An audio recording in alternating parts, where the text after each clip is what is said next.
Hi, everyone. Thanks for joining us today. I'm joined here with Javier. We're super excited to get things underway. We're really delighted by the number of people who are excited by the prospects of federated learning.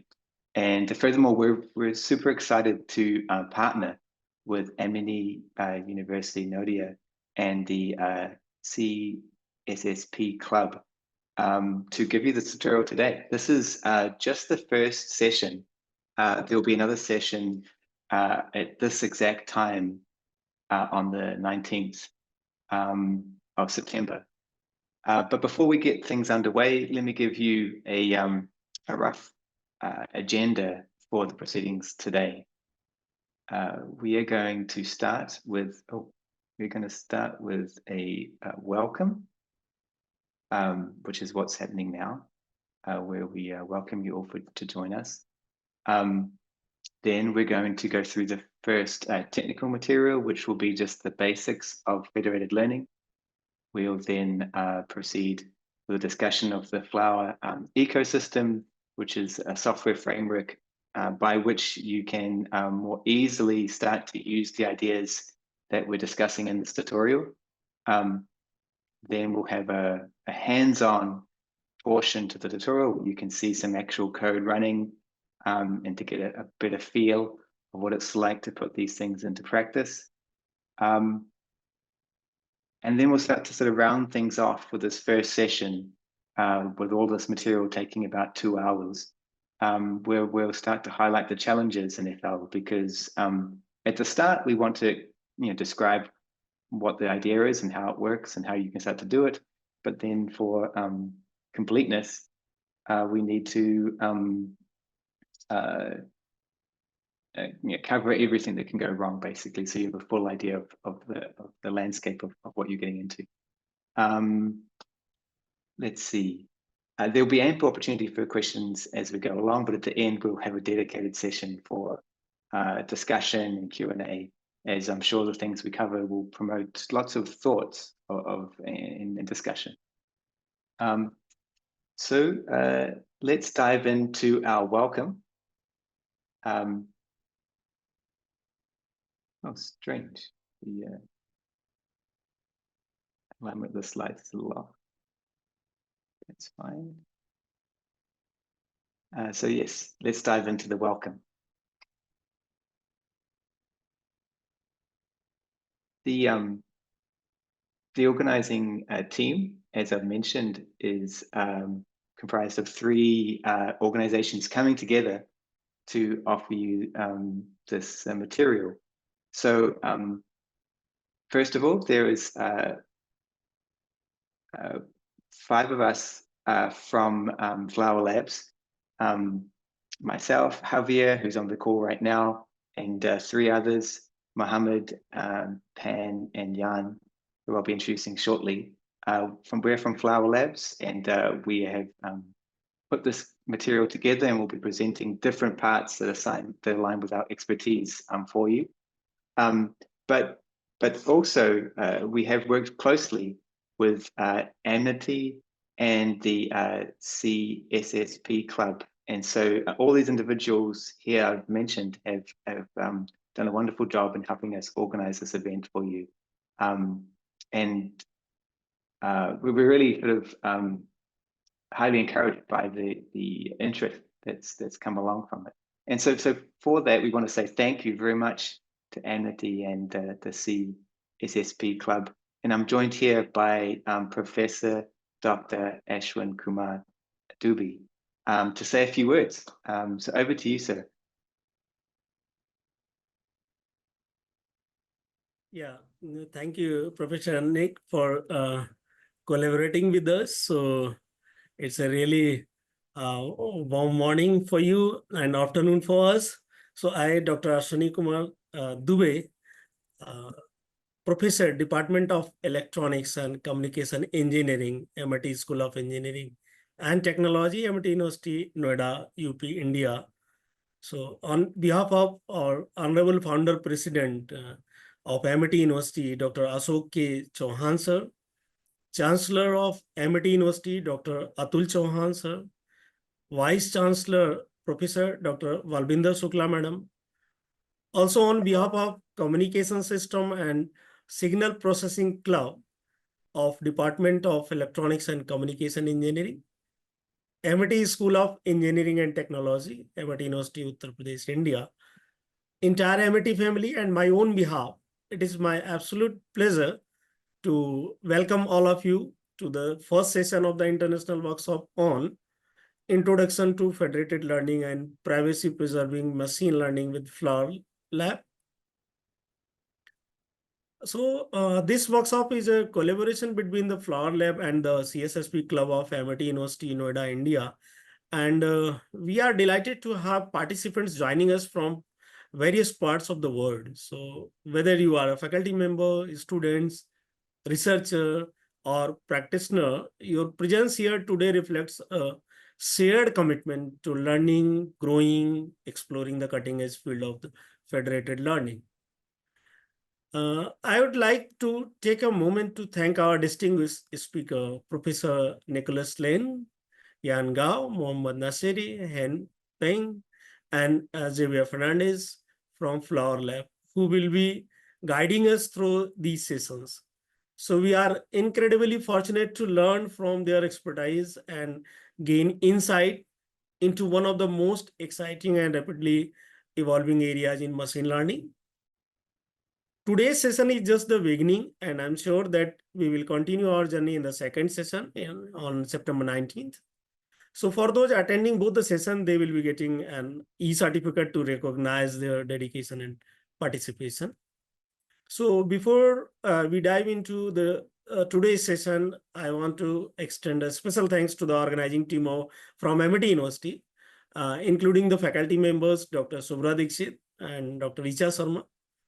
Also would like to acknowledge our brilliant student organizer, Piyush Kumar, Pranamika, Ria, Sanesa, Neil, Vanya, Bhumik, who come forward to publicize the event at the international level.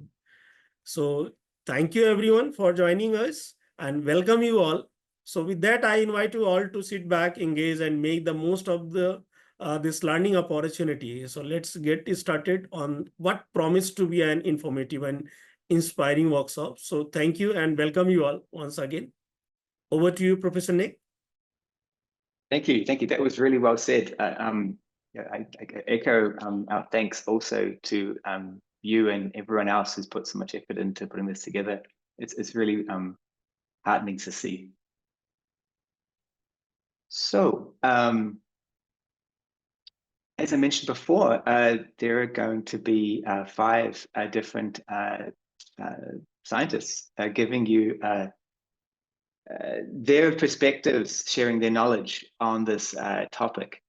So I just want to kind of run through each of these folks so you know who you're hearing from. We all work at Flower Labs, which is a startup that's trying to democratize and broaden the appeal, adoption, and productionization of federated learning. I myself also am a professor at the University of Cambridge. I'm joined here today by Javier Fernandez. He's a lead research scientist at Flower. You'll be hearing from him shortly. He received his PhD from Oxford. We have Mohammad Nasiri. He is going to be talking about security and privacy dimensions of this domain, which we're going to cover in our next session. He received a PhD from UCL in London. Hen Peng, he received a master's from Cambridge. He works significantly on secure aggregation, and so we'll be covering those topics in this tutorial.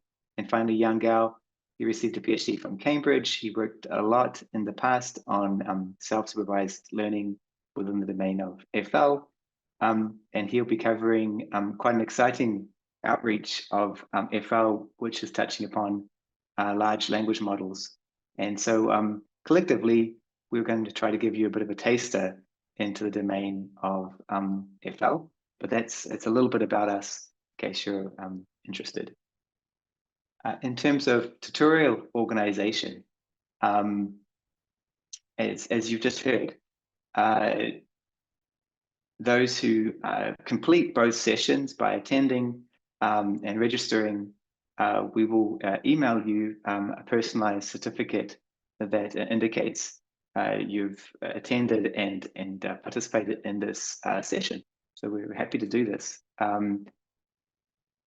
We'd also like to encourage interaction, and so don't be afraid to ask questions. We'll be trying to space out throughout the agenda times when you can ask questions and interact. You can do this by using the Slack. We have a special channel there, and the main reason why we use that was that, so that we can have a channel to give you more material later, but also so you can ask questions asynchronously.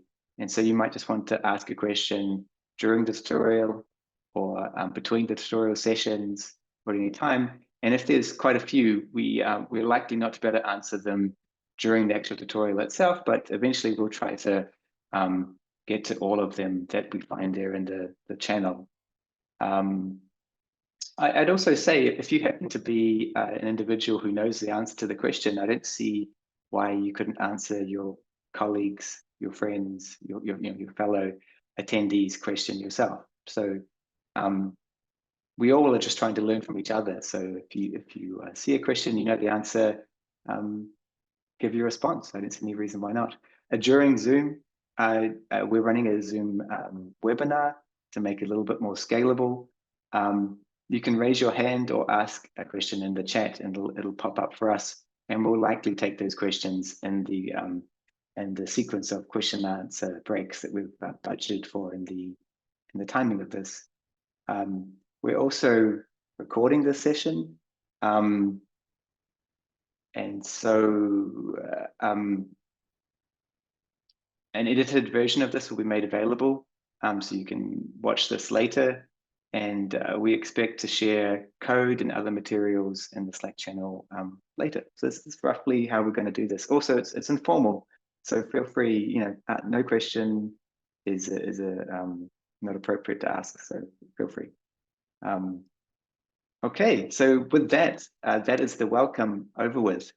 So let's proceed now to the first session, which will be on just the basics of federated learning. Okay. So you've all joined us with an interest in federated learning, but you might not know what federated learning is. It might be a foreign concept to yourself. Let's just, first of all, just try to get the core idea across, which you see shown in this slide. The main difference with centralized learning, which is the type of machine learning that you would have heard of, almost all the time, and it's so pervasive that typically people do not have the do not even mention that it's centralized. They would just say, "Oh yes, I'm training a model," and when they're training that model, they're often either doing it locally on their machine, or they're doing it with some GPUs in a data center or in some sort of IT area. And fundamentally, almost always when you hear that term, they will be referring to a centralized setup. And so a centralized setup is what you see on the right-hand side. On the right-hand side of this figure, you can see data is in the centralized setup is always moving to the place where the training is occurring. So this is a very high-level way of describing this, but it's the key difference. Under centralized training, the data that is used to train these models needs to shift from its location. Maybe it's the location it originates. So perhaps images from a phone. It could be data from a car. It could be text data scraped off the web. All of that data needs to move to a central place where there is some compute on which training happens. And so again, as an example, if you're training a language model, text that is extracted from maybe pages on the internet, is copied to maybe your desktop computer, where you train a small model on that data set. And that is the centralized paradigm that is so ubiquitous that we don't even bother to say centralized most of the time. On the left-hand side is the style, the approach, the philosophy that we are both describing today and advocating for.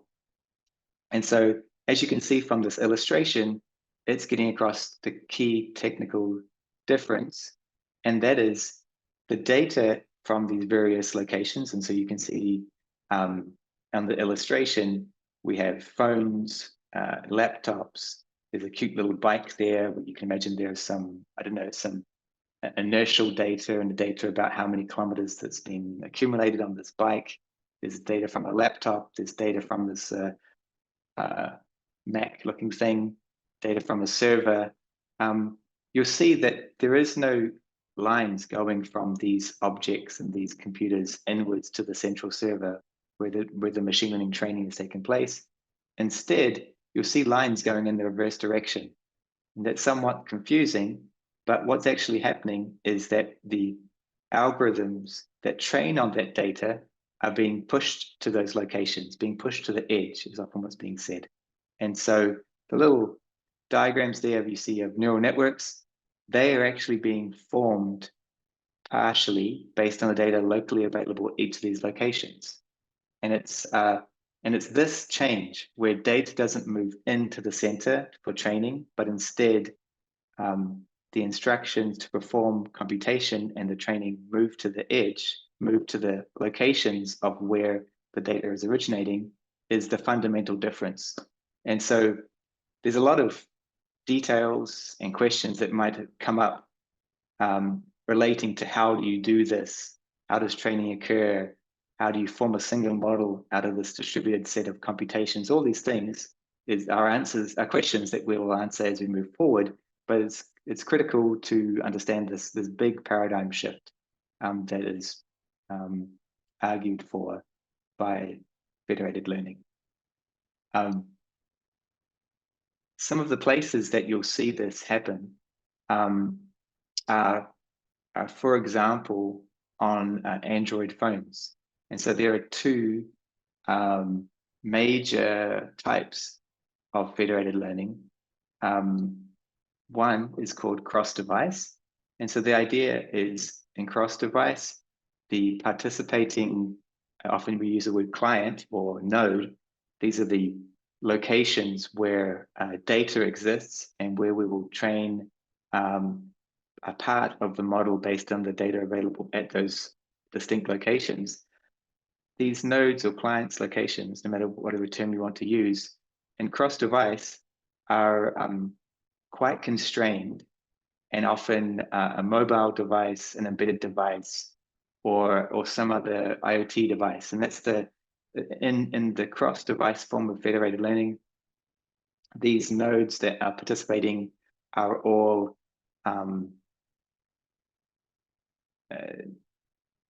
constrained devices of various kinds. And as I mentioned earlier, a common example that people will point to is that of the Android keyboard. The Android keyboard is something that many of us use Android phones use on a daily basis. And underpinning the suggestions, the spelling corrections, the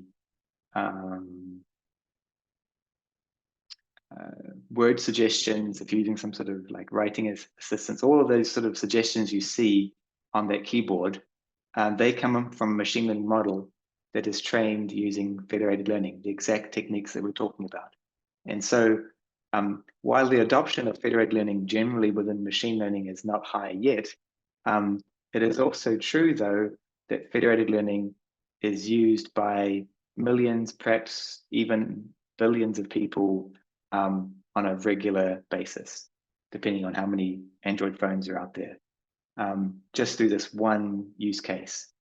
The reason, as we'll talk about later, is that to build the models that do this predictive next word prediction that suggests spelling corrections and so forth, they're quite sensitive in the data that they use.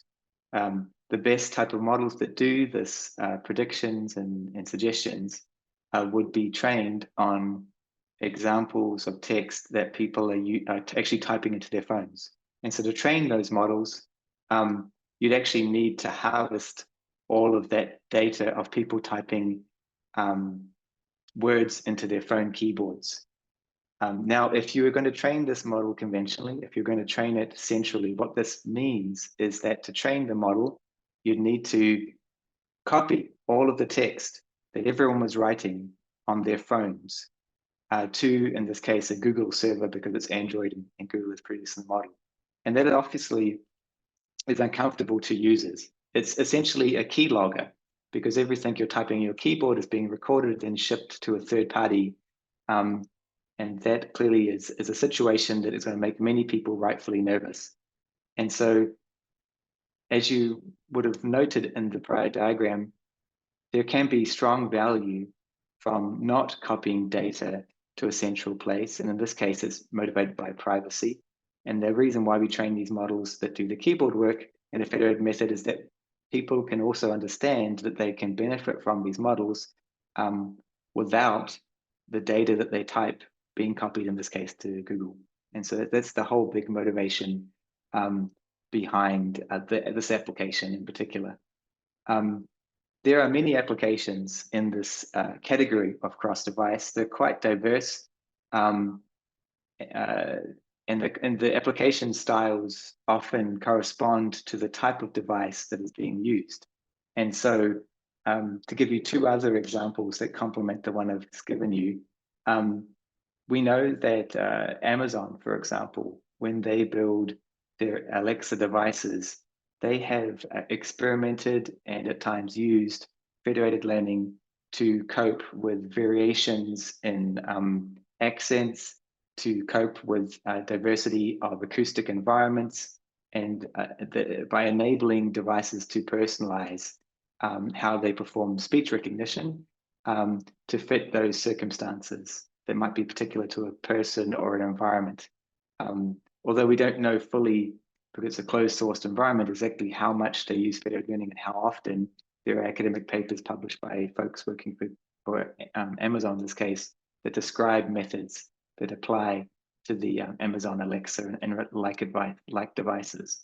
So personalization, enabling models that run on devices to be customized to users' characteristics is a common use case of federated learning.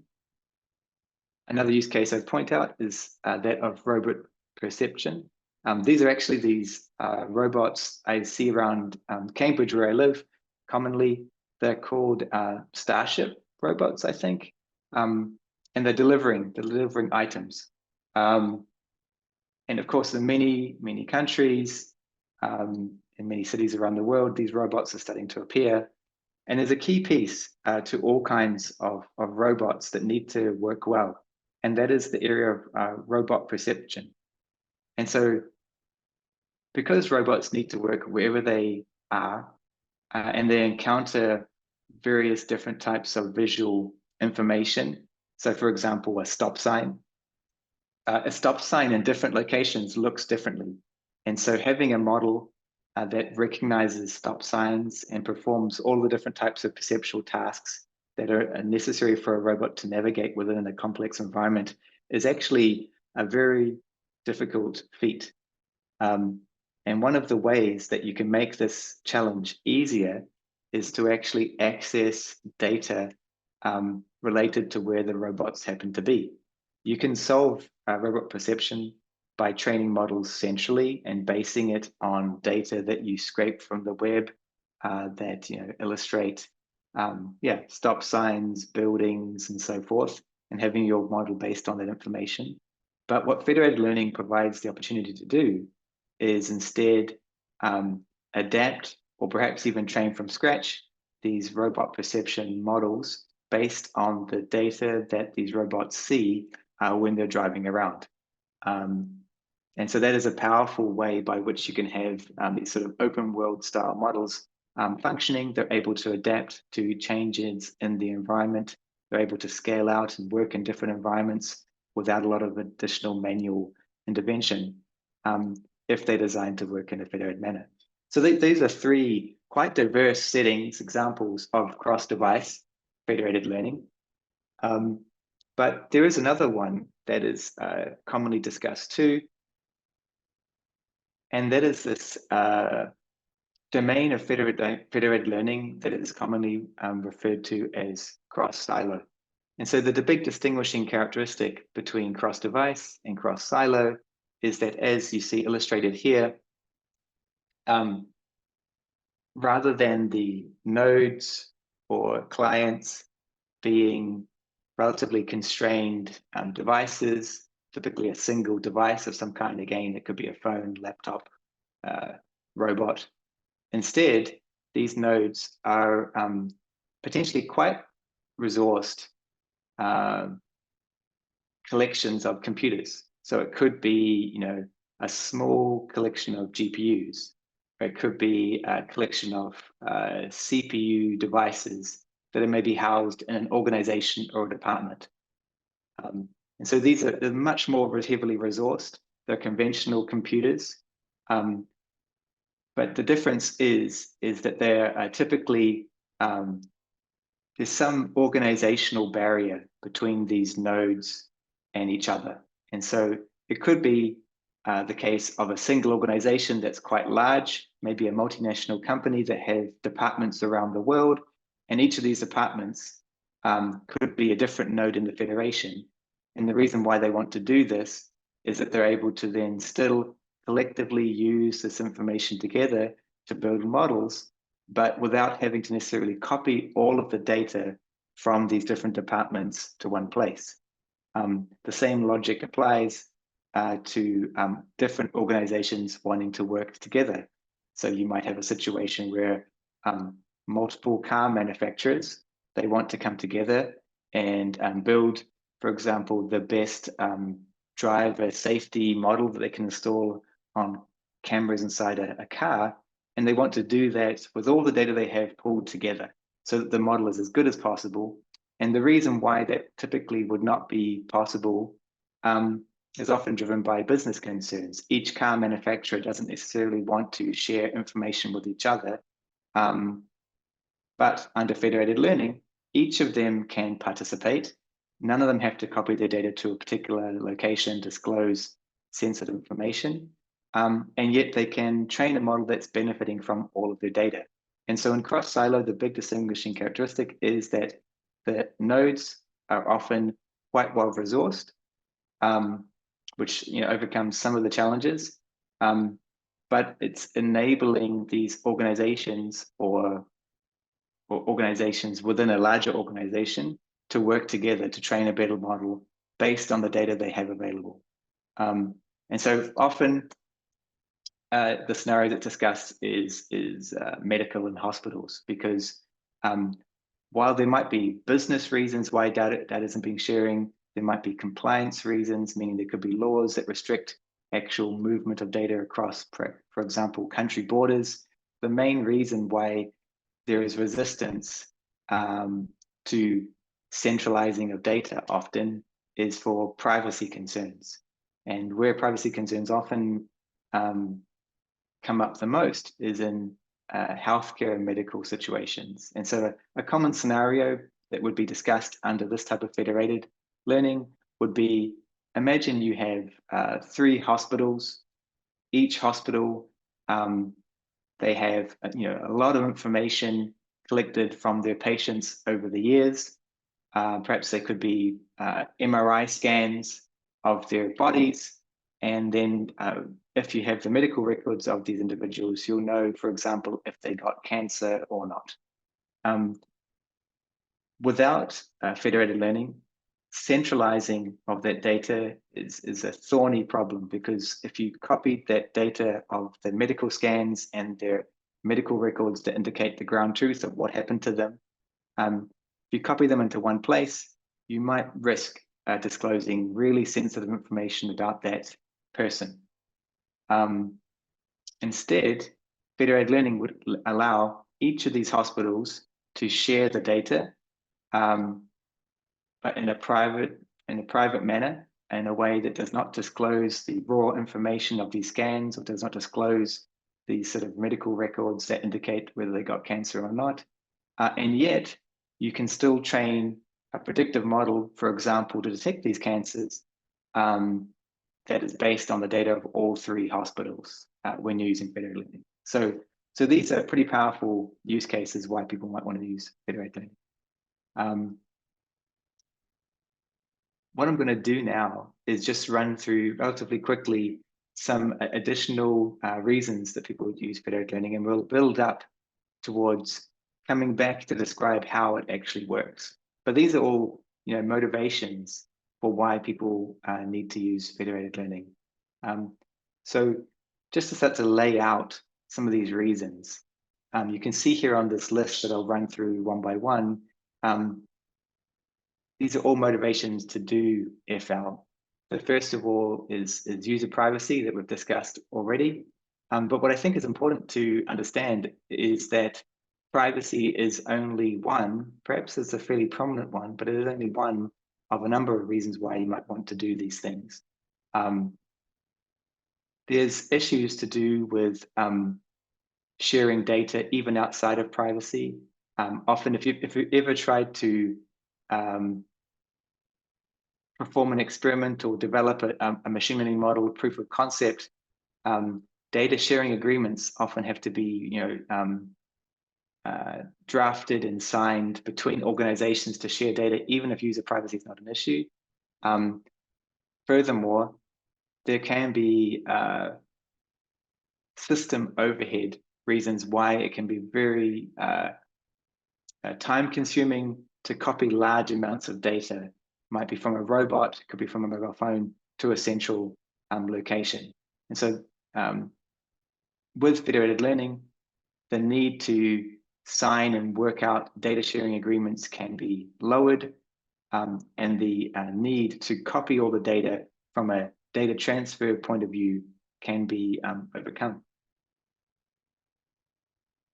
Additionally, often people who, it could be departments, it could be organizations, there needs to be a fairly high level of trust between organizations to do centralized learning, even if you put to one side privacy, and even if data sharing agreements are not the bottleneck, they fundamentally need to have a relatively high level of trust. There needs to be a high level of coordination between them. And a lot of these trust and coordination, cooperation issues can be lowered, and in some cases, maybe even removed if you're using Federated Learning, which enables much more of these machine learning projects to be started, because these are high barriers based on sort of social interaction. Another important reason to look at Federated Learning is that it fundamentally opens up a huge design palette of building these systems. With a centralized approach, the architecture is a bit like a straitjacket. You are sort of stuck in this world whereby the data needs to, at some point, be copied to at least a logically co-located place, right? It might be some fancy geo-distributed data center setup, but at some point the data needs to enter this one logical topology of data and compute, and you can't get around it. Whereas on Federated Learning, on the other hand, has this very rich set of potential configurations, and that's because you can have intermediate processing of the data in different ways to protect or to provide benefits that you might need. If you, for example, are building a fleet of cars, you want them to self-drive. The way by which you can design that system under a centralized approach is quite singular. At some point, you need to copy that data from all those cars to some big data center, and there's not a lot of choices available to you. In the case of a federated approach, you can use the compute available at these cars in various ways. You can extract out some features. You can decide to have some data processed locally and some data processed centrally. You can decide to have interesting ways of moving the models back and forth to perhaps protect privacy or to improve the convergence. There's just a big scope of how you design these systems when you start to think distributed and decentrally that enable you to tackle a long list of important issues when designing a system. Privacy, efficiency of data transfer, speed of model convergence, the ability to ingest perhaps quickly or just even ingest at all new arriving data and keep the models refreshed. All these issues start to have a lot more answers that you can pick and choose from when you think about the design in this way. Finally, another huge motivation that we really think of a lot at Flower Labs is this just the data size perspective. And so I think this is really important message to get home to students in particular, because if you just, if you read papers, if you listen to people speak, if you look at blogs, and if you don't look at what's being said from a federated learning perspective, you can often make the mistake to think that we are really training on big, large amounts of data right now. And you certainly get that perception if you look at what's being said about large language models and so forth, because the size of the data does appear at first glance to be large. But the problem is it's only large in historical terms. And so what I mean by that is that the data is large in the sense that if you unwind 5 years ago, certainly 10 years ago, certainly 12 years ago, if you unwind in the history of machine learning, then the data we're training on right now is unprecedented. It's huge amounts of data compared to what they trained AlexNet on. It's huge amounts of data on what typical people train models on even today. The large amounts, when people do large training runs today, the delta between that large training run and what people are training most models on is many orders of magnitude. So it's rightful that you could claim it to be large. But what is definitely wrong, what is completely misleading, is that if you think we're actually training on large data in the context of how much data exists in the world and how much data is being generated even on a daily basis. And so that's what this black dot on the right hand shows us. There's a lot of unused data. The data that we're able to use in centralized contexts safely is often coming from public sources. So you can think of things like the internet and the web, internet being a slightly larger set, web being what you can see largely textually, and this being scraping in terms of images. That's what we typically can train on safely right now. What's important is that machine learning, as we are discovering, benefits greatly from access to lots more examples. And so if you start to think about all the text that is perhaps, for example, on a mobile phone, if you think about all the images that happen to be on a mobile phone, you start to think about all the documents that are in an enterprise laptop that's isolated from the rest of the network. If you think about all the data that accumulates inside factories as they produce different objects and pieces. If you think about all the data that's captured by cars, if you think about all the data that is captured even by dash cams in cars, all of this data, when you start to add it up, literally dwarfs even the largest amounts of data we train on right now. And the only way that I can see and that many can see that will ever access this data safely, meaning in a way that protects certain types of privacy, meaning that protects certain kinds of access control and allows people to opt out and opt in or selectively share for different reasons. The only way that people are starting to think that this data can ever be accessed appropriately is through federated and decentralized means, and the means by which we're talking about today. And so this is a big issue that perhaps dwarfs everything else we've talked about. Machine learning, AI, will not be able to reach its full potential unless we can safely use all the world's data And the only way towards doing that is if we use federated learning. So that's why we developed Flower in the first place, to be honest, to make it easy for people to use this types of approaches. There's a lot of different papers you might want to look up here that underpin some of the design work we've done in Flower, and this is just a small snapshot. And it's also important to know that we think it's essential to build an online open source effort towards popularizing federated learning. And so the tools we build are built with the community, either driven by their insights, driven by what they need in terms of building applications, and also by literally code contributions. There are a lot of community events, some of them in person, many more online like this one. And so I'd encourage you all to just participate if you're interested in this type of machine learning. Let's start to get a little bit more technical, although I think Javier will dive into this a bit more. But so far to the story, we've seen this, and I've given you a lot of motivation, a lot of ammunition as to why it's worth digging into more.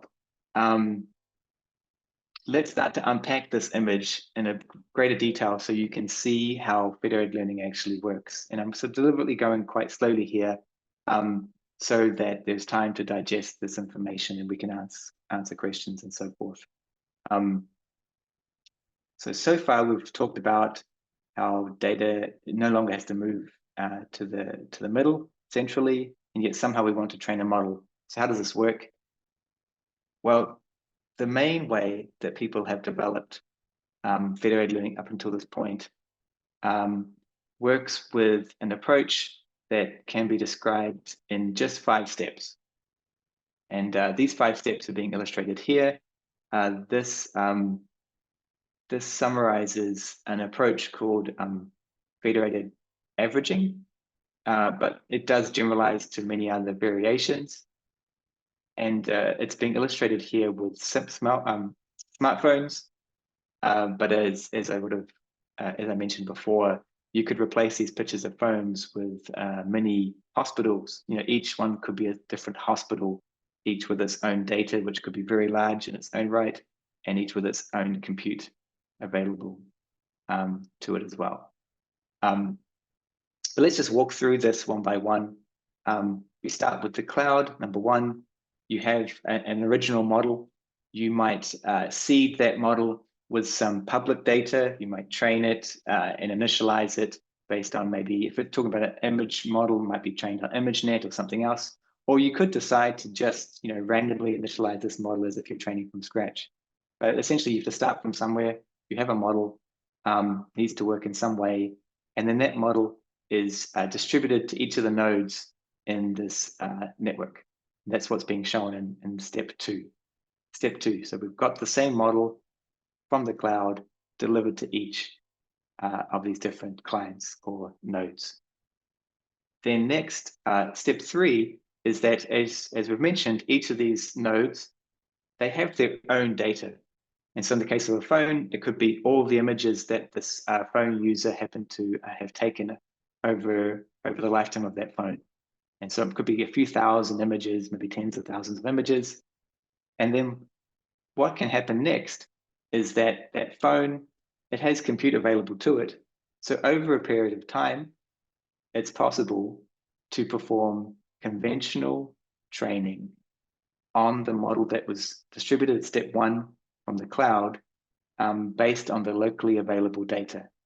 And so that training algorithm can be just the same training algorithm that normally would run centrally, or you could have some fancy variation that's trying to manage resources and so forth. But the main point is that it's typically a conventional supervised training algorithm that is going to adjust the weights of the model that came from the cloud with respect to the data available just locally. And so the way to think about this is that you might have an image model coming from the cloud trained on ImageNet. Suddenly it hits your phone. You have a bunch of examples of maybe pictures of cats or pictures of people you know, and that model might have never seen your cat or the particular people that you know. And so if you're asking it to do certain types of classification, it would start to make more errors than normal. The local training process is going to adjust the weights of that model to account for these images that are available to your phone locally. And while that's happening for your phone, the idea with federated learning is that there can be many other phones doing the same process. So you could have, you could have tens, thousands of phones also exposing that same model they got from the cloud to the data that's specific to that phone. And that model is suddenly gradually being adapted to account for all the errors that it sees as it sees the sort of the slice of data that is specific to this device. And so once that's done, once this training process has been completed, then in step 4, we need to start to aggregate this information, because now what we've had from step 3 is that we have slightly different models that have been trained and arrived on these individual devices. So if you have n number of clients, you suddenly now have n slightly different models. And what happens in step 4 is that there'll be a transmission of not data, but model updates. So that will be the difference in weights of the changed model, given the local training that occurred, relative to the original model that is sent and transmitted from each of these clients back to the cloud. And so now you have this basically delta. What's the difference in the weights between the original and the changed model for each of these different nodes? And the cloud might have, might have a few dozen of these, might have, 100. It depends on sort of how many clients were participating in this particular learning step. Now, finally, what happens is that you need to aggregate them all together. And so the way that this typically happens is that you can take all of them and average them. And so for each of the different weights, the architectures are all the same after all. You can simply sum up the different weights, divide by the number of clients for each of these weights, and then you'll have a model update that is representative of all the clients that were participating, that you can then apply to the original cloud model. And that in a nutshell is a very basic way to do federated learning. It's also a very common way. It's both basic and also commonly used in many of the applications being done today. The important point is that what I just described just now is one round. And so you can have many rounds whereby the client is perhaps showing its local model a few small steps, a few small batches of data, and then moving on, doing this aggregation round and so forth. And you could do this many, many times. You could sample from different clients within a larger pool towards training a model. I think that sort of sketches out to you, perhaps, it starts to plug some of the details and holes where you are wondering, how does this work? If I move forward, I probably have said most of the things that are needed. I guess this slide explains a bit more formally what I just loosely described. Each loop I just discussed is often just called a federated learning round. Within a round, you typically have a lot of clients, but you randomly choose a small number of them. At each client, you run what's said here, stochastic gradient descent, or some other typical learning process, and then you average these model updates. You might wonder, what about privacy? We'll be covering additional mechanisms that provide more privacy moving forward in this tutorial. But there are two main reasons why learning is designed in this way.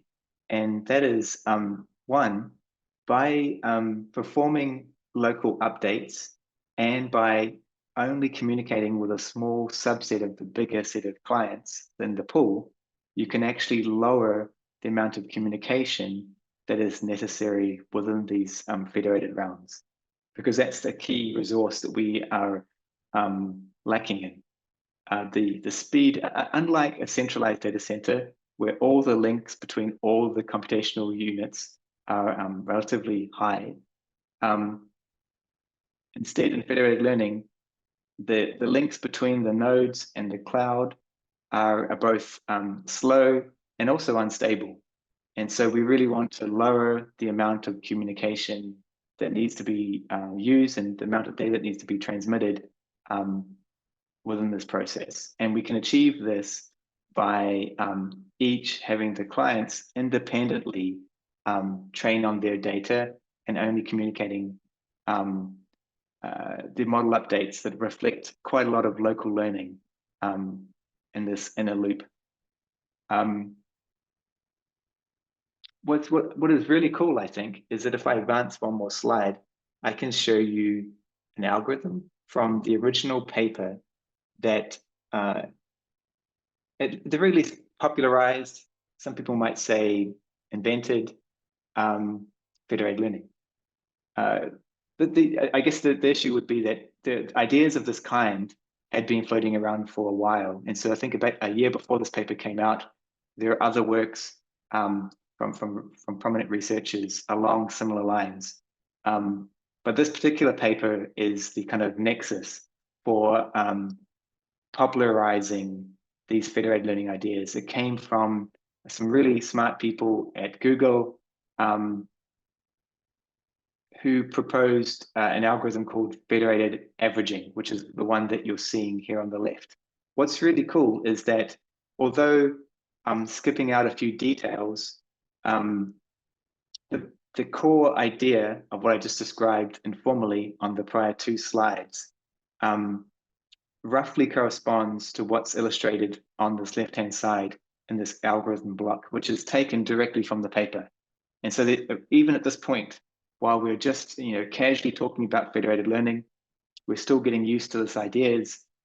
I think it's possible to understand everything that's inside this algorithm block already, which is really remarkable, because you can use this, you can implement this today, and you can have a federated learning system that's working pretty well. There's nothing here that we haven't talked about or wouldn't make sense. Essentially, again, if I just use my cursor, we have two main sort of blocks within this algorithm. This is the algorithm that's talking about how you do federated averaging. There are two sort of big partitions. You have this, what the server does and what the client does.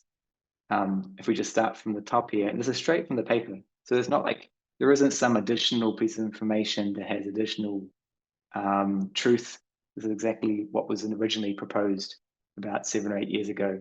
And so you see the server execute first, it initializes W0. So that's the model weights. They're initialized in some way. Then we have this outer loop for each round blah, doing this stuff here. These are the federated learning rounds. And you can see that for each of these rounds, what it does is selects the number of clients to involve. So you have maybe thousands of clients. If you are communicating with all of them at the same time, that's a lot of data that has to be sort of transferred back. So we want to minimize the amount of data being transferred. Also, if you interact with all the clients at once, maybe some of them fail. And so by picking a smaller subset, we can lower the amount of communication that's needed. So you pick the M, how many clients you're going to interact with. Then you pick a set of these clients. This set is going to include which clients to talk to in this particular round. And then for each of the clients that are in this set, in parallel, what you do is you ask them, each client is K, and then you ask them to do a client update. And so you're giving them, you're giving them the weights that you have, the current set of the weights that the cloud has, that the server has, and you run this client update function. And if we drop down here, we see client update is simply doing, it's receiving the weights that the server currently has. Then locally on the client, it's going to split up the data it has available to it into a series of batches. Then it's going to start a loop. And so for the number of epochs that you decide to do, the local epochs, based on the batches available to the client, you're going to run through those. Now this is a parameter you decide. You decide how many epochs you want to do. Inside those number of epochs is running through each of the batches.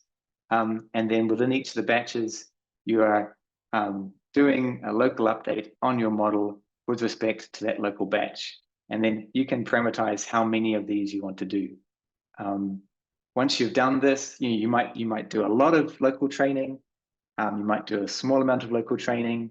It's dependent on essentially how much drift between the clients you find your model can tolerate. You will then have a new set of weights, W, which is returned to the server. You can see here that if we pop back up to this server, we can see that the weights from this client and for all clients are collected from this big for loop. And then we have this bottom line here. Once all the clients have responded, you've got all the individual client updates.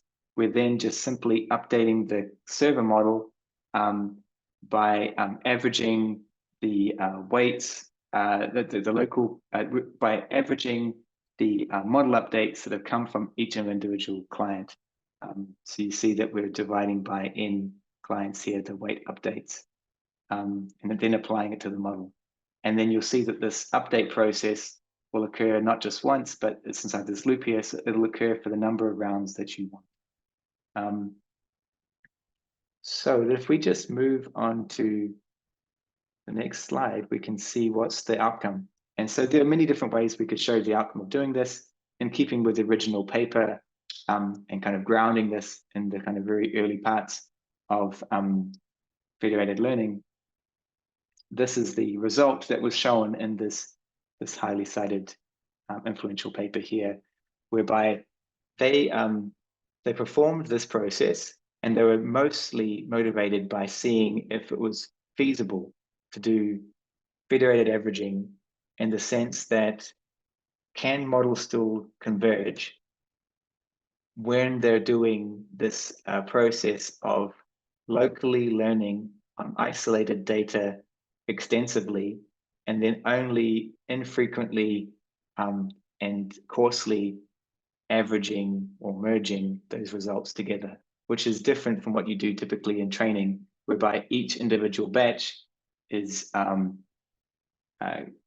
we have batches that are taken from the entire data set, and they're involved from the training process all the time, directly updating the model. The experiment we're showing you here is, as I said, from the paper. They use CIFAR10, and so they randomly partition CIFAR10. CIFAR10 is this image classification data set that you're seeing the examples of on the right-hand side of the slide. The data, relatively speaking, is nice and clean. It'll be an easy way. It should be easy for this to converge.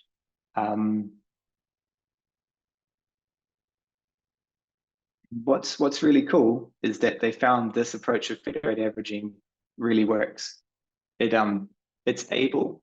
The outcomes of federated averaging are shown in these red lines, and so this is test accuracy on the y-axis.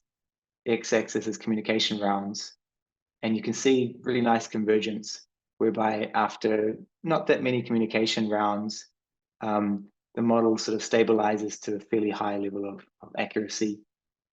And they compare it against Fed SGD, which is a variation they want to show you as an alternative, whereby Fed SGD is actually transmitting many of these model updates per batch back to the central server, which is really expensive.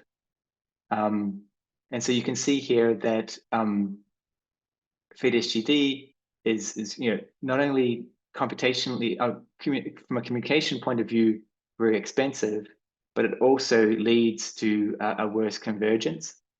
And what's really nice is that if you look at the top table here, you can see that federated averaging, again, is able to train models to a good level of accuracy, and do so with vastly fewer amounts of communication than alternatives that were sort of reasonable baselines demand. And so this federated SGD approach, we were not doing federated averaging, but you're sending all those model updates directly back, can get there, but it's far more expensive. So you'll see that Fed SGD versus the communication gains, I guess the communication gains of Fed average against regular SGD is 65 times in the case of Fed average. And it varies from different levels of accuracy, but they're enormous for Fed average. For Fed SGD, without this averaging step, they're still pronounced, but limited. And so the whole point here is that this paper showed the feasibility of a relatively simple recipe that anyone can describe in a couple of minutes. But it's able to train models, and it's able to save large amounts of communication, to the point that doing distributed training of this kind actually becomes possible. So this sort of, this underpins a lot of what was built later and what came forth with people studying how they could do federated learning in various different settings, under different conditions, attending to lots of different challenges that naturally occur as you start to think about this more and more. But I'm now going to hand over to Javier. He's going to tell us about Flower, how it enables and realizes federated learning, and also a bit more detail about this whole process. So over to Javier. Yes, perfect. Thank you very much, Nick. I'm going to share my screen if I can figure it out. I think I might need some extra permissions. Oh, sure, I can do this, no problem. 1 second. Here we go. Yeah, perfect. Okay, so this, I hope you are all enjoying the workshop. This second part, I'm gonna take exactly the last part of Nick's presentation, where we see how a typical federated learning pipeline looks like with Fed average, with Cipher 10, and we are gonna show you how you can implement exactly that with Flower, and how you can very easily customize it in any dimension you want, whether it is changing the model, changing the data set, or changing the entire FL setup altogether.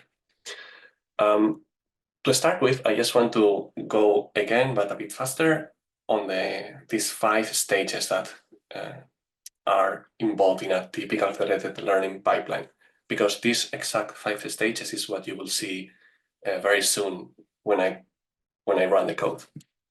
So typically, there is a machine learning framework, machine learning model that we want to federate.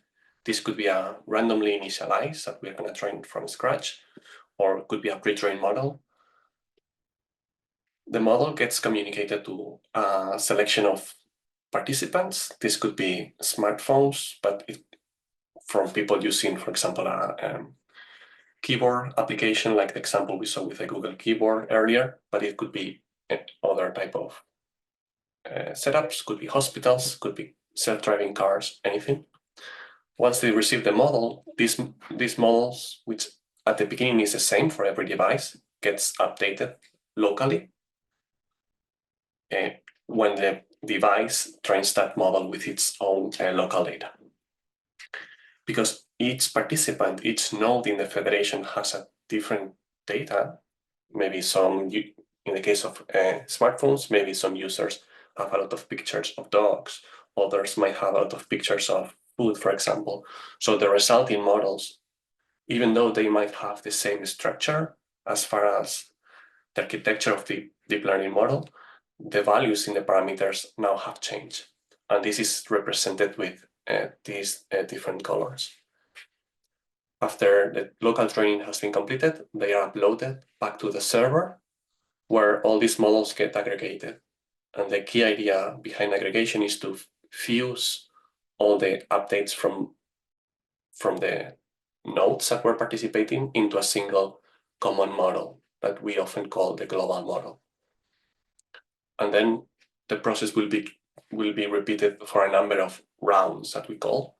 So steps 1 to 5 is a round. And how many rounds do you need? That very much depends on the setup. It could be as little as 10 rounds for if you want to do some quick prototyping, which is what we're going to see today.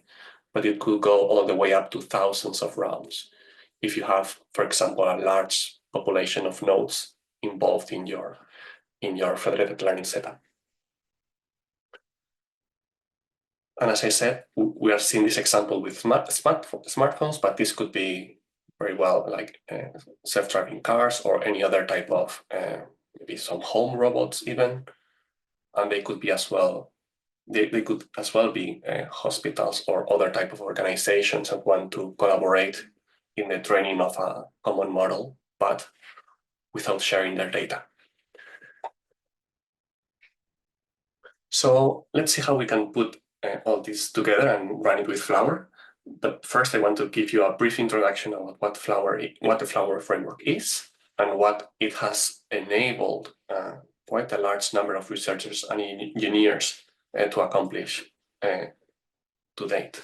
So with Flower, you can run different flavors of federated learning and federated analytics and evaluation. And although most people like to use it in a Python environment, you can also make use of it in Android, iOS, even with C++.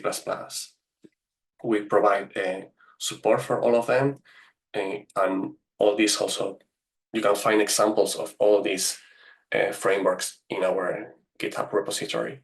You can run CrossSilo and CrossDevice federated learning, as well as the more typical horizontal FL, but also vertical FL, and there are examples about that as well. We saw earlier that some of the key motivations for federated learning is that it enables or helps with privacy with regards of the data. So in Flower, we also have built-in differentiable privacy and other mechanisms like secure aggregation that you can make use of.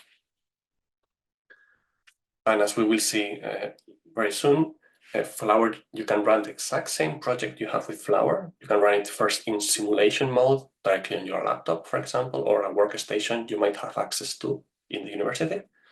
And without changing anything in your code, you can deploy it in a real federation. And this is represented here. Like with the same code base, you can go all the way from development to running large-scale experiments, maybe for papers you're interested in doing, and then taking that to production is also a very easy step. One of the key strengths of Flower is that it is framework agnostic. And what this means is that it is not opinionated on which machine learning framework you should make use of or which other tools you need to use in order to, for example, monitor your experiments or create visualizations. It is really entirely up to you what you want to use. Internally, it works things like the aggregation strategies and other components. They work with NumPy arrays, which makes it super easy to interface with other frameworks like PyTorch, TensorFlow, FastAI, pretty much anything you want, even XGBoost. And because the code is written in such a modular way, you can also make use of other tools you might be familiar with, like weight and biases or TensorBoard to generate visualizations or to keep track of metrics like the accuracy or the loss. The Flower community has been growing super fast in the last few months, and it is truly an open source effort. There are close to 130 contributors that have contributed to Flower either to parts of the core framework or creating new examples or baselines from papers. And we have a very large community of developers, PhD students in general, and engineers in the that are part of the community. And one of the great examples of this community is Slack or Discuss forums, where we can interact with each other and help each other. As I mentioned, the community has been growing pretty fast. We have these two places where we interact the most. Our open Slack workspace, where we have the channel for these courses, and also we have the Discuss website, which is maybe it's the ideal place for more complicated questions, or where you want to have, you might want to ask something that cannot be answered with a quick reply. I think Discuss really enables these more rich interactions. And Flower, has actually been used in a number of papers that have been accepted to the top machine learning venues like ICML, ICLR, NeurIPS, and the computer vision conferences like CVPR and so on. Quite a few of these papers are implemented in the Flower baselines projects. So you can take a look at them and you can use them to reproduce the results of those papers. And if you have some papers you would like to implement using Flower, we are also welcoming baselines, and we will help you to make the necessary changes to be compatible with the Flower baselines structure. It's quite easy. Before we jump into the actual code, I want to very briefly introduce Flower datasets, which is another package, another library we have that is tightly integrated with Flower. And what it allows you to do is to simplify or almost completely eliminate one of the biggest headaches when developing, especially in research or in prototyping, when developing your federated learning experiments or prototypes. Many times you want to test out your new idea, your new setup, your new aggregation methodology. You want to set up with a bunch of different type of data sets, maybe vision, maybe speech, text, and so on. And one of the first steps in such process is to define how you're going to partition the dataset, because many times the datasets, they don't come pre-partitioned. So what partitioning means is that if you want to simulate a setup where you have, let's say, 1,000 participants, like 1,000 nodes, 1,000 users, or 1,000 hospitals, you need to take an existing dataset and partition it into 1,000 packets of data. How to do this is really not so easy. Of course, you can take you can uniformly sample into the number of partitions you want, but that will be only one of the simplest, if not the simplest way of partitioning the data, which it really doesn't correlate with how the data is partitioned in the real world. So you might want to try different ways of partitioning this data. And this, believe me, it is one of the hardest topics to work on, and it's especially something you don't want to waste your time when you're working in federated learning. It's better to jump straight into the algorithmic part of federated learning and use something that gives the partitions in the way you want on your behalf. So this is what Flower datasets is. We'll see in the demo very soon that you can take pretty much any dataset that is available in Hugging Face datasets. Currently is over 180,000. You can partition them in the way you prefer. There are 12 built-in partitioners. We will see that 3 of them in action later.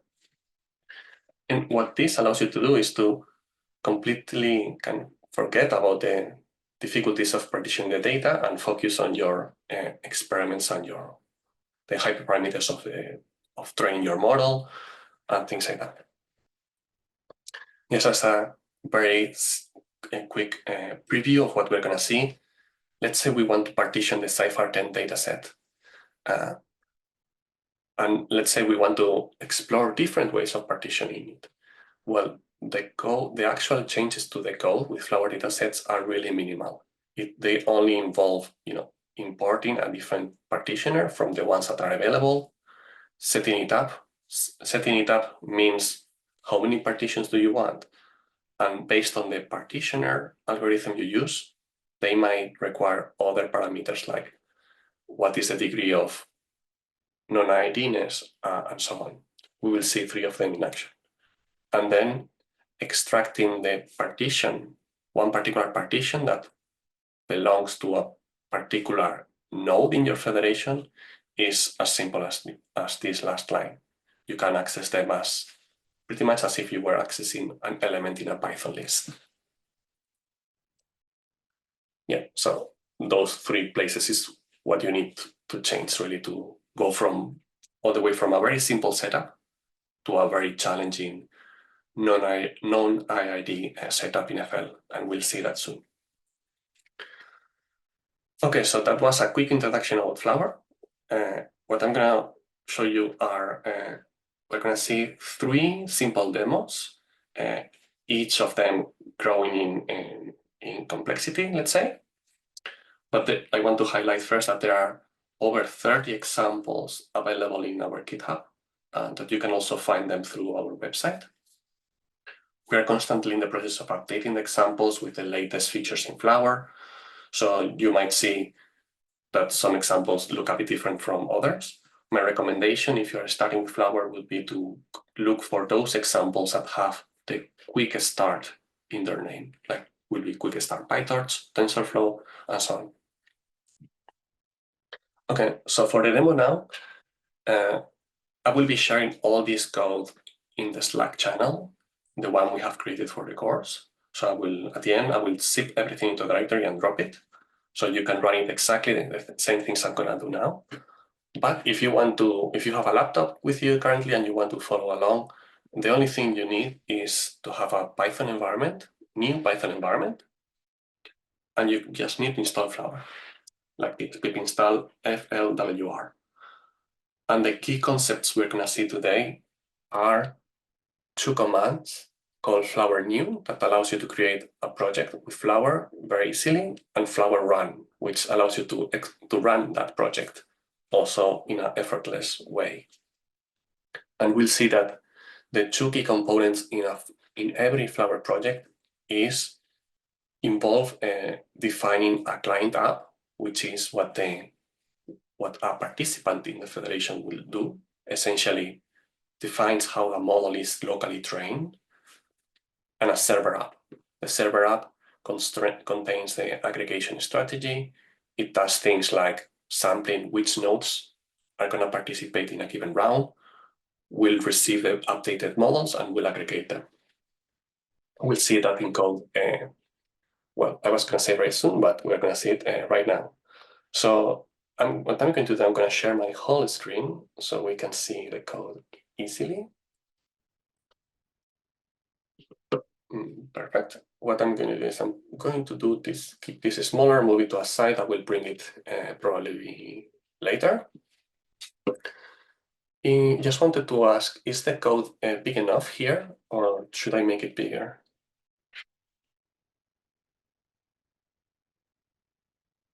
Yeah, it's perfect. Yeah. It's perfect. Okay, great. Okay, so I'm going to start without federated learning, and I'm going to walk through this fairly fast, because if you are already familiar with PyTorch and standard machine learning, all this would look familiar to you. So this is a file called centralize, and what it presents is a typical training pipeline with PyTorch. We define a very simple convolutional neural network, and we have 2 functions. One is called training. This is the standard way of training a model in PyTorch. You can see things like, well, there is optimizer here. Here we do the optimization step, which means do backpropagation, and so on. We have an evaluation function to evaluate the model in our test set or a validation set. And then we have, creation of the data loaders, applying post-processing to our data, and so on. Here we're using the Cypher10 dataset. And then the training loop looks just like this, and we can run this in the standard typical way that probably, if you have already taken maybe a beginner's level course in machine learning, probably you have done, if not this, something very, very similar.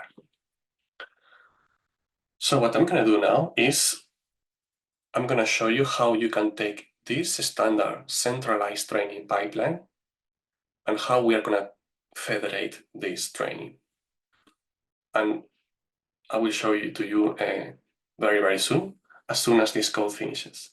So what we will see is that the training now will take place on the client side, and what the server will do will be simply aggregating the locally trained clients. In this way, the server doesn't have access to any data. It only aggregates partially trained models. So this is about to finish, and I will start doing it. So you can see that the code works. We are reaching close to 57% accuracy. If we train it for longer, it will go substantially higher. So let's see what's one of the ways to start with Flower. So for that, I have here the terminal, and I'm going to show the command I highlighted earlier, Flower new. So Flower new will walk you through interactively through a process of creating a Flower project from scratch. So for example, here I can give a name for my app. I'm going to call it Demo1. And then it asks me for a username. This could be anything. I'm going to give my name. And then it presents you with a series of choices. These refer to code templates that we have baked into Flower. And it allows you to essentially choose your favorite machine learning framework and create a project out of it. For example, PyTorch, TensorFlow, JAX, MLX, NumPy, and so on. For this first tutorial, I'm going to use PyTorch. And if you see, here it gives me additional instructions on what to do to run it with Flower Run. And I'm just going to do exactly that. So I do cd demo1, which if you have paid attention now, this has appeared here. We will look into the code very soon. But in the meantime, I'm just going to install it. This will install the dependencies of this project. So this project has PyTorch, Torch Vision, and other dependencies. They will be installed if they are not already in your system. And then the last part, if you recall, was do Flower Run. So just by doing Flower Run, my federated learning, in this case, simulation, is starting. We'll see the details very soon. But what I want to highlight to you is that, well, you can see the server app has started. It's going to run by default by 3 rounds. And here you can see the rounds, round 1, round 2, and round 3. And at the end, I get a short summary. In this case, it's showing me the loss. And we can see that after 3 rounds with the current hyperparameters, well, the loss is going down. But probably if we adjust the hyperparameters, we can make it go down much faster. And if we give a quick look at, for example, the logs that appear on every round, we can see configure fit, the strategy, in this case is Fedaverage, has sampled a fraction of the clients, 5 clients out of 10. What this triggers is the global model to be sent to all these 5 sampled clients, and the clients train it locally. And then they return that. Those 5 clients return the model to the server, which you can see here, receive 5 results. There were no failures in this case. And then there is another type of stage that we call it evaluate. And what it does is the resulting aggregated model is communicated, in this case, to all the clients. And then the clients will just perform local evaluation. So they don't train the model, they just evaluate the model on their local validation or test set, and then communicate the result. By the way, the fraction of clients that are sampled for each stage is a hyperparameter, and we'll see now how you can configure it. But this is, you see, with just 3 lines of code, Flower new, and then Flower run, we were able to run a perfectly valid PyTorch federation. Let's take a look first at the server app. So the server app for this that comes out of this PyTorch template is fairly simple. You can see here that what we are doing is actually instantiating a server app object. And one of the easiest ways of doing so is by means of a server function that I'm not going to go into all the details, but what it allows you to do, for example, is you can initialize the global model with some parameters. In this case, we are initializing with a model called net, that if I go to it, is exactly the same CNN I have in the centralized example I showed earlier. This one is in a file called task. I go back to the server app. Well, okay, I have the models I want to use as the starting point in my federation. Then one of the key ingredients in a server app is to define your strategy. In this case, we are using Federated Averaging, but in Flower, you have over 20 different strategies. Some are more sophisticated than others. Some are more suitable for handling situations where maybe some clients have a very different type of data, or that some clients drop from the federation, for example. But usually Federated Averaging is a good starting point to see that all your code is working fine. And then the strategies have, as you can see here, a very high degree of many arguments, and it allows you to customize them to a very high degree. Here we're using just some of the basic ones, and I just want to highlight that these two here, fraction fit, allows you to say what is a fraction of the total connected clients I want to involve in a round. By default, that was 0.5. That's why we were sampling only half of the 10 clients. And then fraction evaluate, it works in a similar way, but it refers to this type of round where the task is not to train the model, but to evaluate it on a local validation set. So this is the server app, quite standard. Let me just open here the client app code. So for the client app, in this example, you see that it's also quite minimal, exactly 58 lines of code, but you can see that there is a big portion of it which are just imports and empty space. Just like the server app, what the client app file does is to instantiate a client app object. And just like for the server app, the one easy way to do it is with a client function that has a same signature. And in this case, what the client function would do would call a load data function that internally what it is doing is returning the data's partition. It will facilitate the partitioning of the data if it hasn't been partitioned already, and it will return a train loader or the partition that this client owns. Why is this important? Because in a setting like this, you can very easily simulate thousands and millions of clients by only changing one parameter that we will see very soon. So if I zoom in into the load data function, I'm not going to go into all the details here, but I'm very happy to, maybe we can talk about this in the Slack channel if there are some questions after this session. What is happening here is that we are creating a federated dataset from Flower datasets. We are using the Cypher10 dataset, and we are going to use the ID partitioner. What this is going to do is going to create the specified number of partitions, which by default in this project is going to be 10. But then the process of creating, applying my transformations, creating the data loaders is identical to the centralized setup. One of the key differences, however, is that from the dataset, I need to extract, okay, what is the dataset? The portion of the data belongs to this client. Well, I access it and I treat it as my local dataset.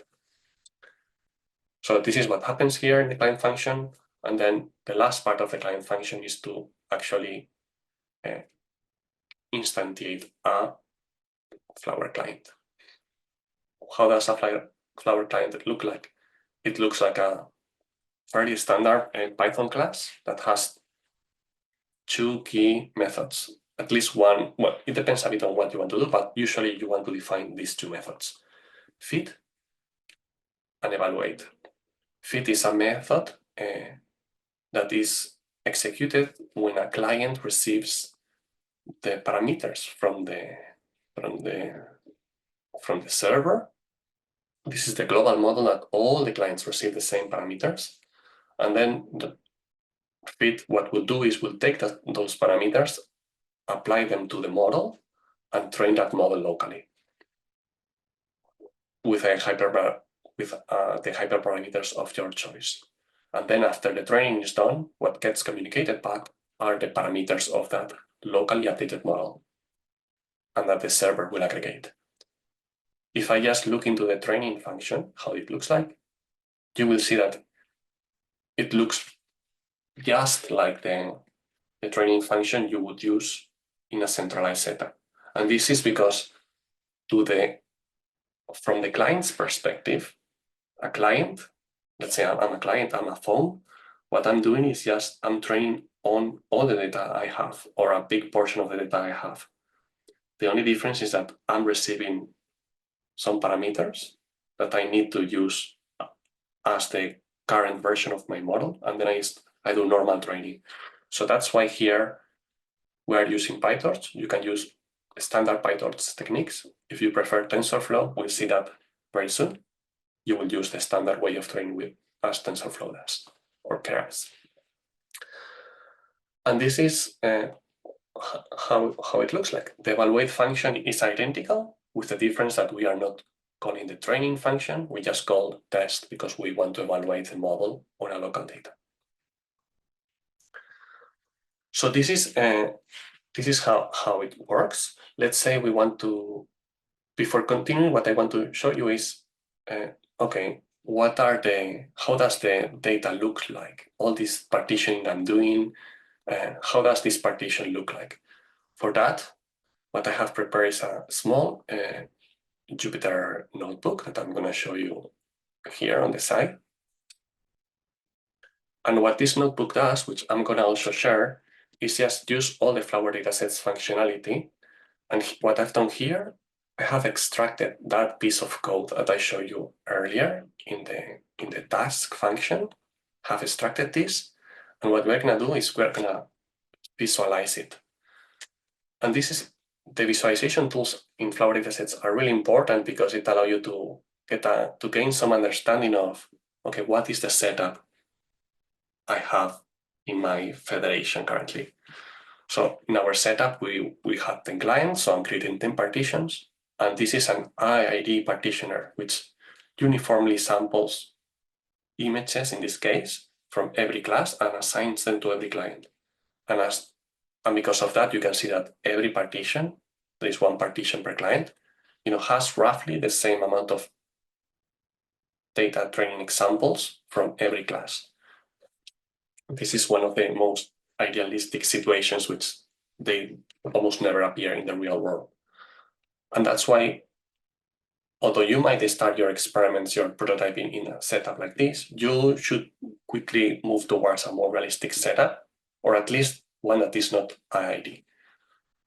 And for that, the only thing to do really would be to choose a different partitioner. Here I'm using a different one, which is called Dirichlet partitioner. Is one of the most popular ones. And if I execute this cell, one of the good things about this partitioner is that by means of a single hyperparameter called alpha, we can very easily modulate how IID or non-IID our partitioning is.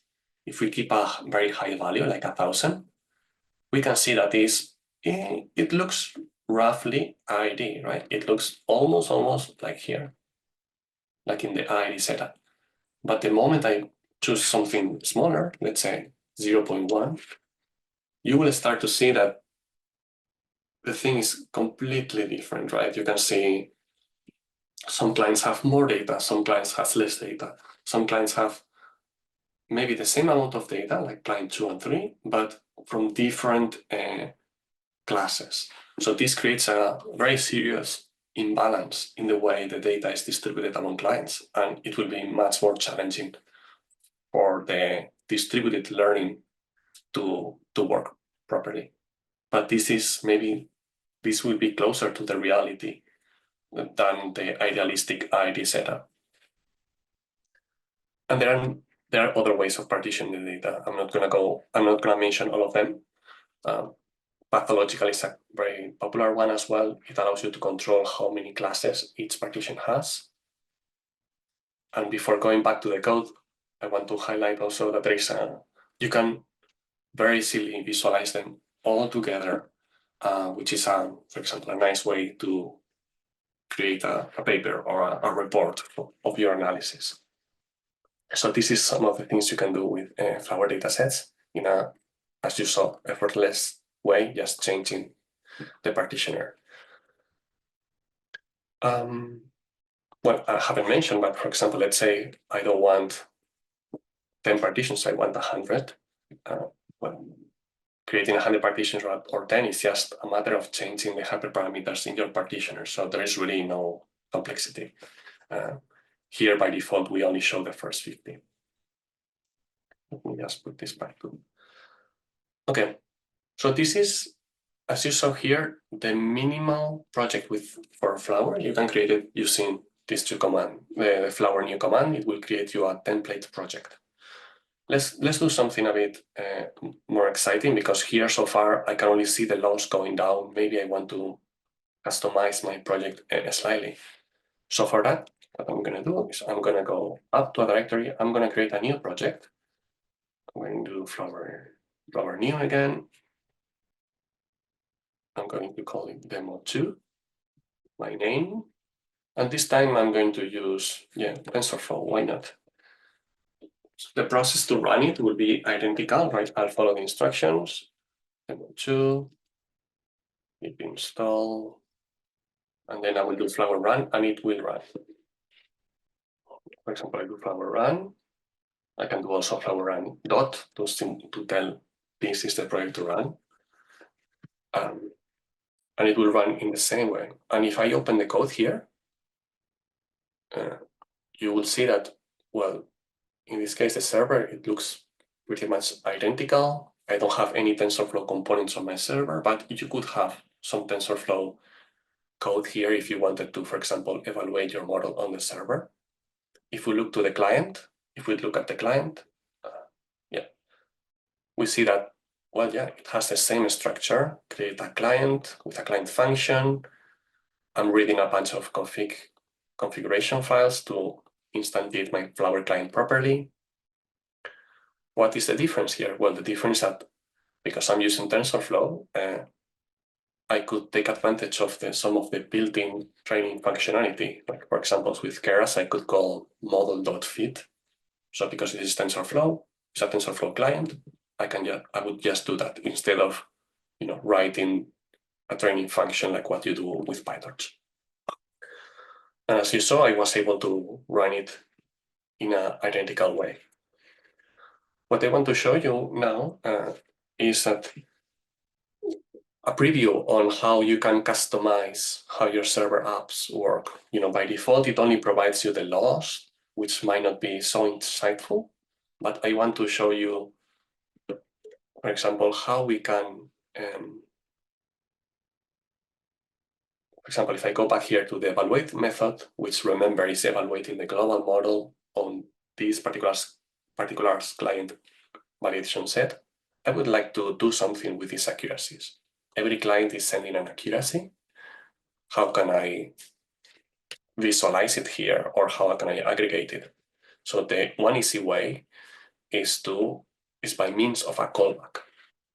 So for this, I have a function already ready. You can find them in our examples, it's everywhere.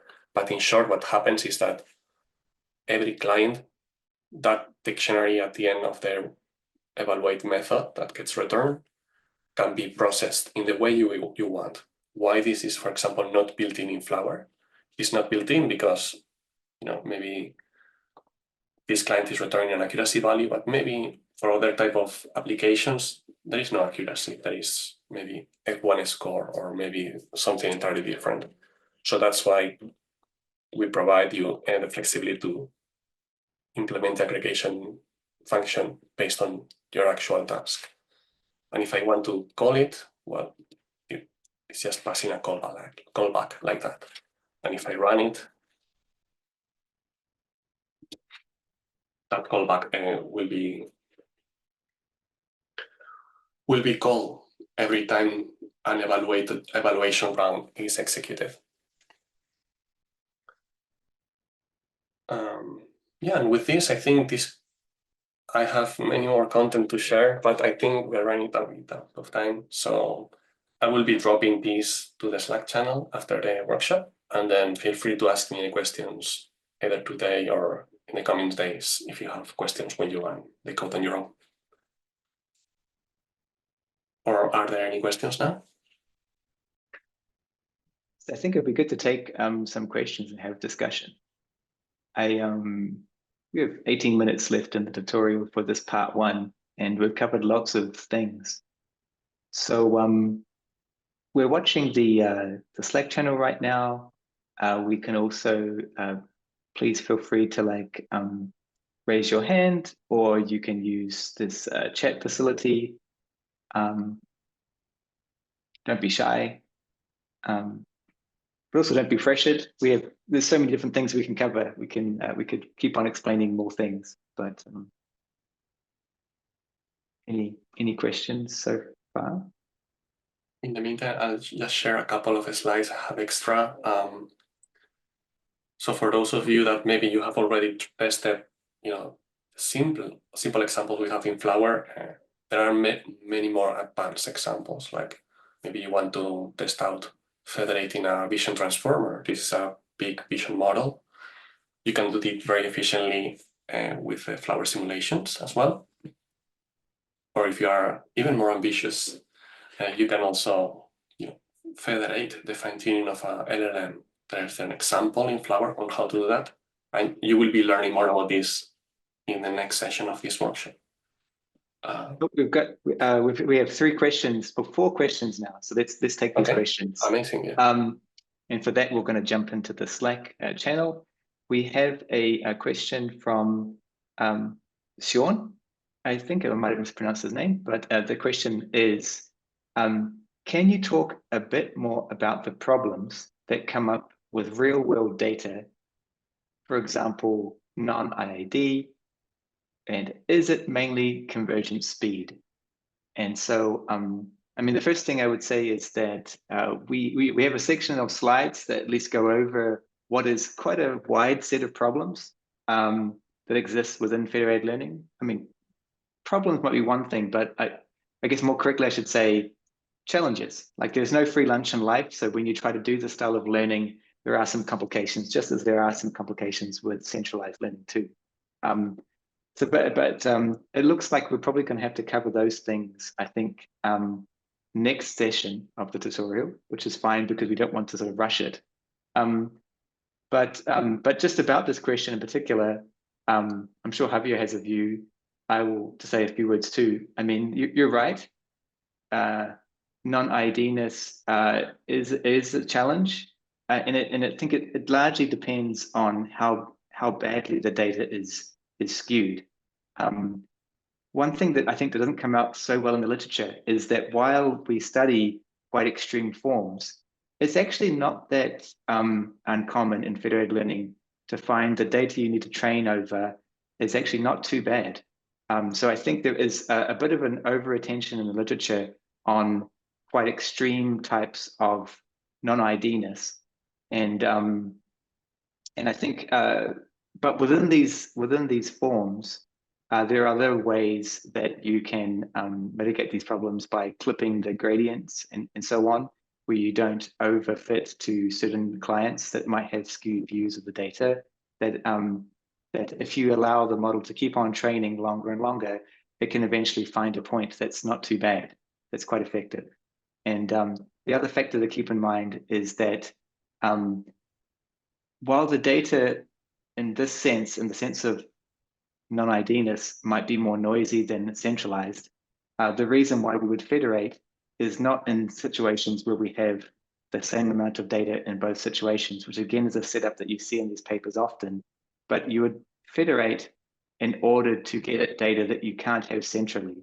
And so I think a correct way of thinking about it is the increased amount of data you have available in a federated setting, and you should be thinking of 50% more data at least. Is that amount of data, although it have some noise in the gradients that come back and it makes convergence difficult, and perhaps you have to train longer, is that model that is still based on more data better suited than a centralized model where the gradients are all nicely behaved, the data is nicely behaved, but there's less of it, or it's less representative? Are those two things, which of the ones do you prefer in those settings? Because if you just compare apples with identical setups, with the same amount of data, but with one data being very distorted based on how it's partitioned between clients, then yes, the centralized one will converge faster, be nicer, be a better model in many different respects. But that's my view on this. I mean, Javier, do you have what's your view? I guess maybe, do you want to just roughly outline what the problem was? I just realized I just spoke about it without talking about it at all. Yeah, I mean, I think that one of the problems that I think sometimes is less talked about is those linked to fairness and things like this, because sometimes you might have a lot of data, but only, let's say, for example, you have 1 million of customers and only a small fraction of them have a particular accent from a particular small community. Maybe with federated learning, you might be able to train a very good, let's say for a speech application, you might be able to train a very, very good speech model because you have access to all this data distributed without having to centralize it. But then only very small fraction of your participants have this unique variation in the accent, and it's difficult to capture it in your global model. So that's I think one of the challenges, maybe even more difficult to address than the typical non-ID dimension of some kinds having more data than others, I think. Yeah, that seems good. We've got a few questions here, so let's move on. I see that Shubhab Jha has his hand up, and so I'll unmute you, and then if you want to ask your questions directly, feel free. If you're too shy, that's fine. We'll carry on. But you're able to unmute now, and if you'd like to ask your question, feel free. So, hello. Am I audible? Yes, we can hear you. So, can we integrate Slack with project management tool like Jira and Trello and set up automated notification for task updates? The question. Could you repeat your question? It was a little. I heard Jira, I think. Yeah. But, can we integrate Slack with project management tool like Jira and Trello and set up automatic notification for task updates? Am I clear now? we got about 40% of it, but could you just try one more time? And we'll do our best. Okay. So can we integrate Slack with the professional tool like Jira and Trello and set up automated command for workspace? Am I clear now? I see. Yeah. So you're asking, is it possible to integrate Slack with Jira and some other tool in order to get notifications, or what would you want to have? So would that be so you can receive a notification in Jira when there's a Slack message? Yeah, automatic notification for task updates. For what, sir? Automated notification for task update, like integrate and for a task update. Did you say task update? Yeah. Yeah, I guess that's technically possible. So I would just say if there's enough interest, we will definitely look into it and probably could even build it. So if other people want this facility, just enter it into the Slack channel. We'll monitor it and we'll take it. I mean, we often make changes based on what the community needs. So if enough people are interested in this, then we're happy to look into it. It's cool. Thanks for the suggestion. I know Jira is, and other things are quite popular out there. So yeah, very good. Let's go back to Slack and take a question there.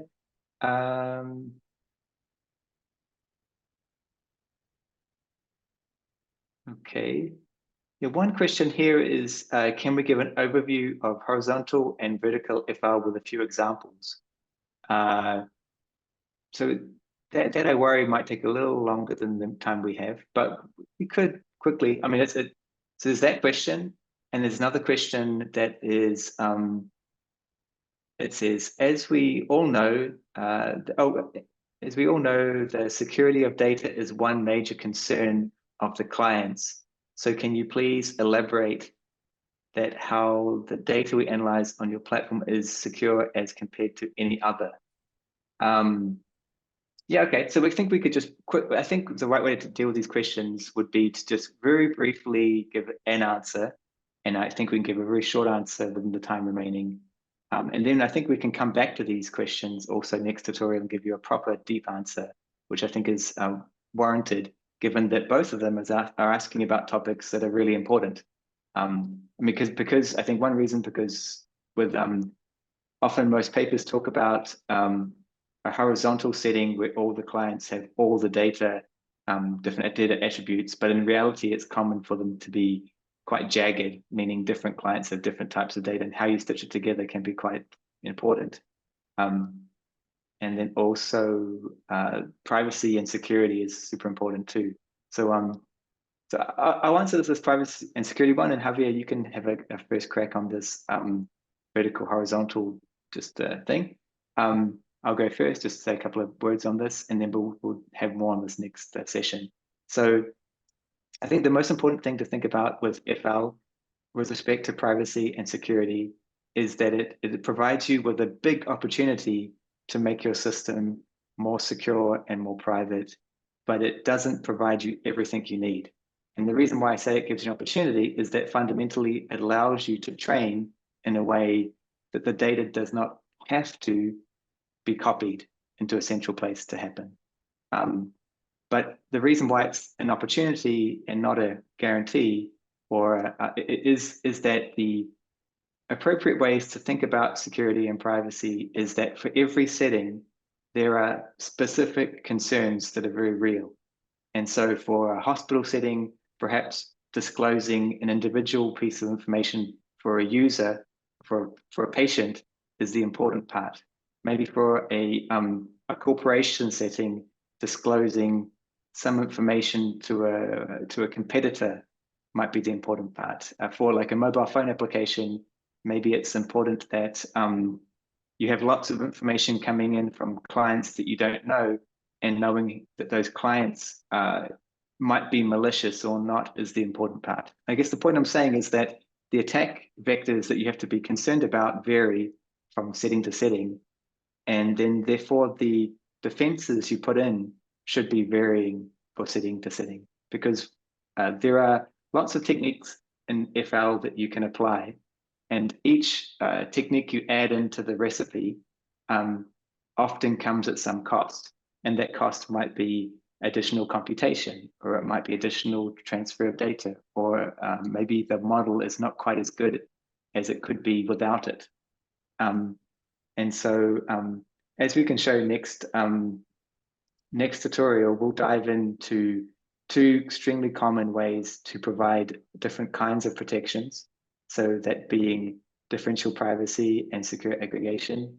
And there are other growing ways, which include confidential compute, which is a method by which you can do some of the computation centrally in concert, in combination with federated clients, in order to providing even more privacy and security guarantees. There's also things like homomorphic encryption that can be put inside the mix. But each of these things have to be analyzed and considered independently with respect to the actual concerns you have. Because if you just blanketly try to have privacy without consideration of what the attacks you're worried about are, you never quite plug the holes that are important. So I think that's the kind of key thing to get across. But we'll dive into this stuff next time. So over to Javier about horizontal and vertical. Yeah, so I think the last 2 minutes we have. Yeah, so horizontal is by far the most typical one, at least you can find in papers and in tutorials, and is in fact the one we showed today in the 2 demos. And this means all the clients, let's say, have access to all the data features. For example, or in other words, maybe all the clients train the same model. For example, in an example of Cypher 10, all the clients need to know that there are 10 classes, even if they don't have all the examples from all the training, from all the classes. And this makes it super easy, because if every client trains exactly the same type of model with trying to classify 10 classes, well, then the server can aggregate them directly. Machine learning models are list of tensors, you can add them up easily. That's horizontal FL. In vertical FL, the key difference is that not every client, but every group of clients only have access to different type of information, have different type of data. But the server side, let's say the server side has the labels. Let me put an example to make this, I think easier to understand. Let's say I'm a service provider, and I'm developing an app that helps you take care of your health. So for that, I can and I have a bunch of users, and I know some basics about their profile, basic information they have provided. And then what I want to do is I want to be able to help them say how well their health is going. It's going better, it's getting worse, and so on. And for that, I could use different type of data, like, for example, what is your activity tracking from your smartwatch, or maybe there is a different type of application some users use that keeps track of their what they eat, for example. You can see that even though for the same user, there might be pots of data with activity type of data, like heart rate and so on. There might be other pots of data with calories they eat or type of food they eat, and many other type of signals. But the key thing is that all these type of data, even though they look very different, they all point potentially to the same person. So how can I do, me as the developer of this application that helps people to stay healthy, how can I, without requesting all the data sources to send me all this data, how can I train a model that can predict how the health of this person is going based on these distributed types of data? I don't know if I'm explaining very well, but the key idea is that some clients have some features like activity, exercise related data, and other clients might have other type of features like type of food they eat or things like that. This is a silly example, but you can extrapolate it to more serious things like finance and so on. I think in the next session, one of our team members, Pan, he has a lot of experience with vertical FL, so I'm sure he will be able to bring a good example. Great, perfect. Well, we have gone over time by 2 minutes, so I know that people are busy, they have things to do. I would just say, thank you very much. Let me just share this last slide.